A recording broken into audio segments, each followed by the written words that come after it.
to my channel and thank you for joining me today on this video. I got a request from a lovely subscriber to show my process of coloring in leaves. I thought this page would be a great page because the leaves are quite large, so I'll be able to show the shading quite well on this. This page is from Maria Trolle's Botanicum. I'd done the background a few months ago with Neocolor 2s before I left home when I was going to be away from home for a long period of time. So I'd taken this book. So I'd done it then. I hadn't noted down the shades I'd used for the background, but I hope I can figure it out and I can always put it down in the description box below. So I'm going to show how I do my leaves. I'm not an artist. I have just figured out coloring them in myself. So I don't know if it's the right way, but it is my way. So I'll just show my process and hope it helps anyone who's wondering how to color in some leaves. I love coloring in leaves, so I'm excited to do this. I'm just going to zoom you guys in a little bit. Maybe I'll pick one leaf because it will take me a while. I tend to do a lot of layers, so I'm going to pick this leaf here, and so I'll zoom you in and we'll get started. Okay, so I had actually recorded this leaf on camera, but unfortunately, when I looked back at the video, it looked quite dark and my hand was creating a shadow over the leaf while I was colouring because my curtain was open. So basically, I wasn't happy with the footage, so I decided I'll just come in and do another leaf for you guys. I'm going in with my medium tone, green tone first. When I see a leaf like this and I see that there are lines in the leaf, I tend to do more of a line sort of blending rather than my circular motion of blending, just to create that sort of line effect on the leaf. So in this case, I will not be using the circular motion of blending.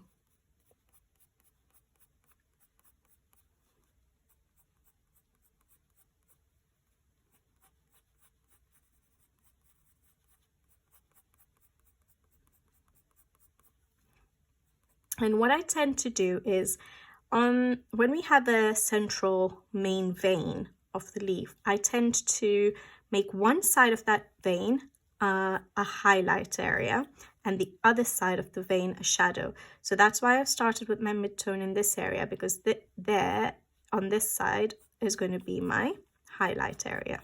So my lightest shades of green.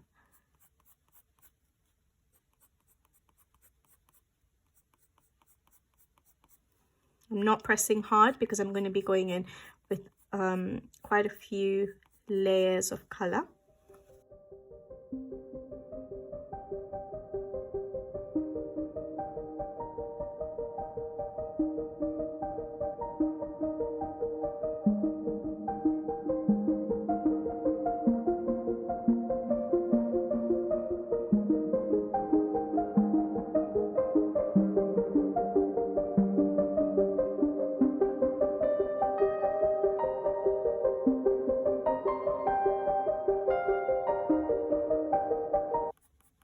Right, I'm going to go in with my second shade of green.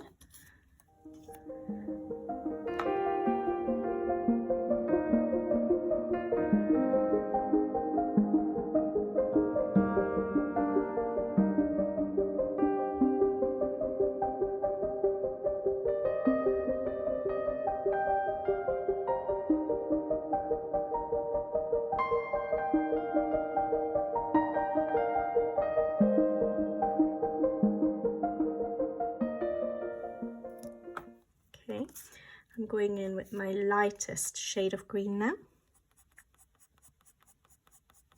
So we have to maintain the area of highlight. So I'm not taking the green all the way through to the central vein. I'm leaving a tiny bit of area uncolored at the moment.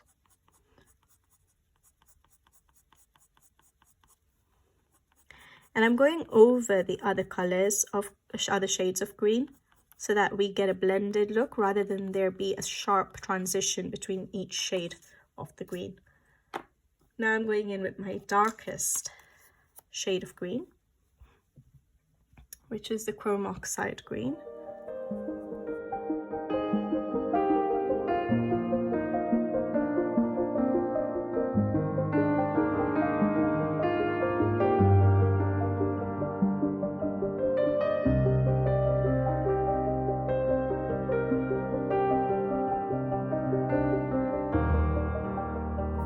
This is not my last shade yet, so I'm still not pressing very hard because I'm still going to go in with a shadow color. Now my shadow color this is the darker shade of green, but my shadow color will be a different color. In different cases, I use different colors. For example, sometimes I would use a gray, like a Payne's gray. You can use warm grays, you can use cool grays. Sometimes I would use a blue, like in this case with Polychromos or Albrecht Dürer, maybe like a helio blue reddish.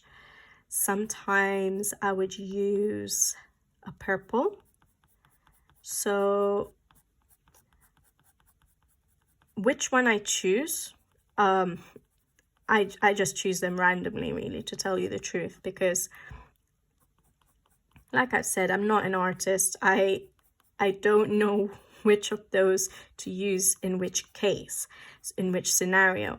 But in this case, I've chosen a purple tone, so I'm going to be using a mauve.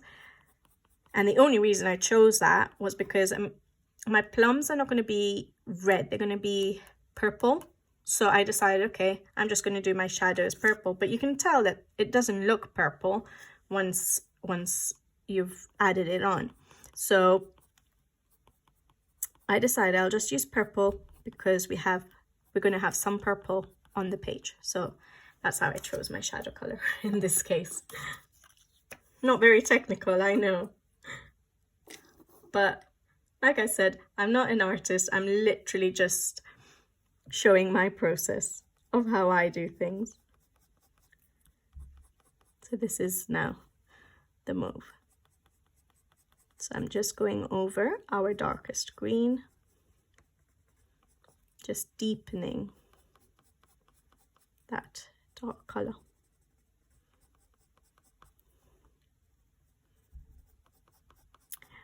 Why do I go with such a dark shade for the shadow areas? Well, I feel that when I have a very dark shadow area and when my highlights are very light, so when there's a very big contrast between my dark areas and light areas, I feel that that is what gives me, that's what makes the leaf pop, or any object on a page pop. So if you have a very big difference in your dark shade and your light shade, I feel that's what makes an element pop. So that's why I like to do layers, and I like to do very dark shadows and try and maintain very light highlight areas. All right. So now I'm going to go in with my other colors again. Actually, I'm first going to just put in my highlight area because I don't want to lose that highlight when we start going in with other colors. So I'm using ivory as my highlight.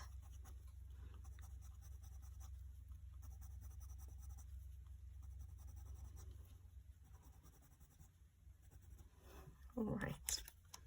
So now I'm just going to go over my greens. So this was the darkest shade of green. You can pull it a little bit into the lighter areas just to give that linear sort of texture to the leaf. But don't go all the way, you don't want to lose the highlight.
a page like this, I don't tend to do all the leaves in one seating, because if I did, I'd get bored of the page. I'd burn myself out. So I do tend to, when there's a lot of repeating elements on a page, then I tend to usually do it in little bits and do other whips in between, just so that I don't get bored of my page. So every now and then, or every evening, I might do like one leaf or a couple of leaves and then just go and color something else, just so that it stays, I stay motivated really. I actually really enjoy coloring leaves. I find it quite relaxing, so I don't mind coloring leaves. But obviously if I had to do all of these in one sitting exactly the same, I'd get bored.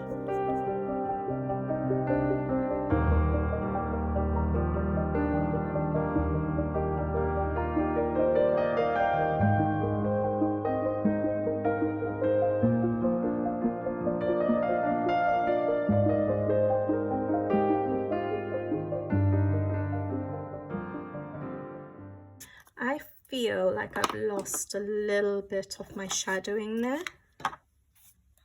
So I'm just going to go in again with my, just to darken it a little bit, because as I've gone over with the greens, it's just, would you say dulled my purple shadows?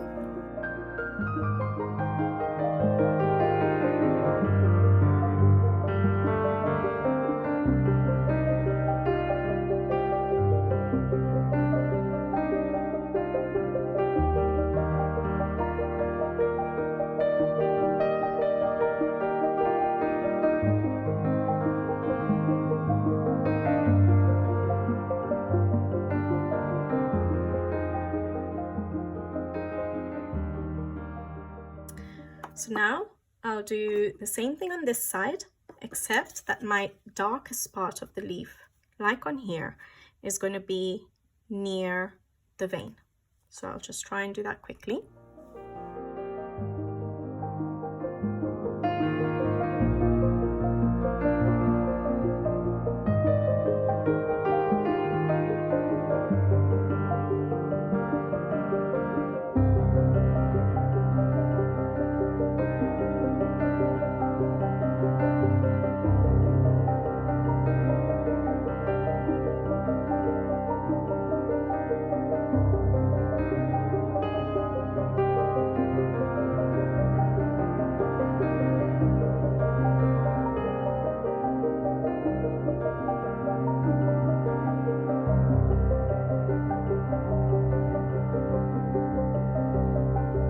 Okay, now I go in to do my central vein.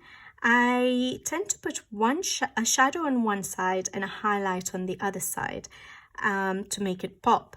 And the side I put my shadow is where the leaf area near the vein is highlighted. So my shadow will be on this side of the vein and my highlight will be on this side of the vein, like it is here. So I just go in with my medium tone. I'm using exactly the same shade still.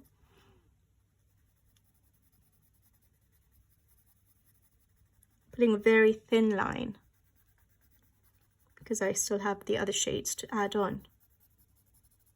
So it's quite hard because you have such a small area to work with.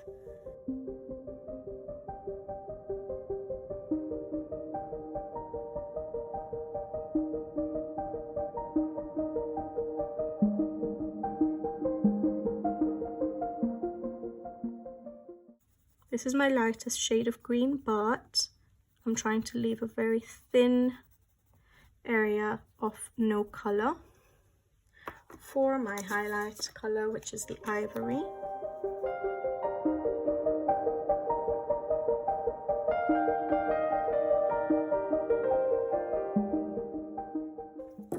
And then I'm going in with my dark shades to increase the contrast between my shadow area and my highlight area.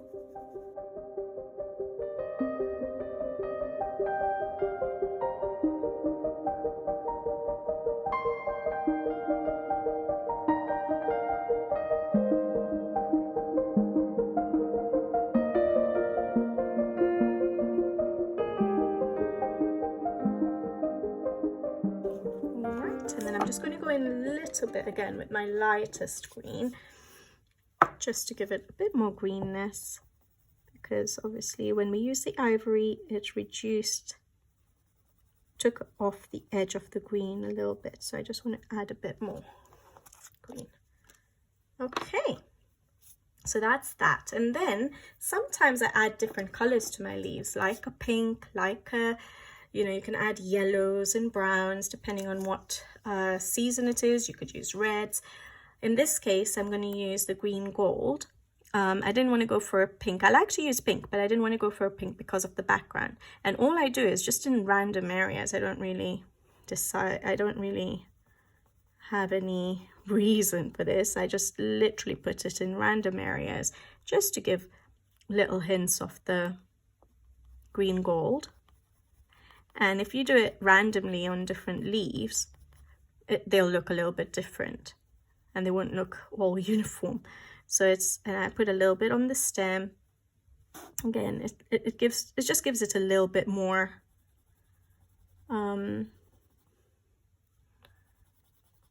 what would you say, interest? All right, so that's what I do, but I don't cover the highlight area completely. We don't want to lose that contrast. So yeah, that's it. So that's the way I do my leaves. Hopefully this helps. I'm going to do the rest of the leaves off camera because it's going to be repetitive. Like I said, I won't be doing it in one sitting. And once I finish all the leaves, I'll be back with you. So hope you liked it so far, and hope this gives some tips or ideas for you guys to color your leaves. Okay, so these are all the leaves done. I really like how they've turned out, and hopefully I don't ruin it when I come to do the plums. I hope you guys have enjoyed this process video of mine, and I hope you found some tips or ideas that you can use. And yeah, I really enjoyed coloring in this page so far, and I look forward to seeing what it's going to end up like. So hopefully I see you guys again soon. Until then, bye bye.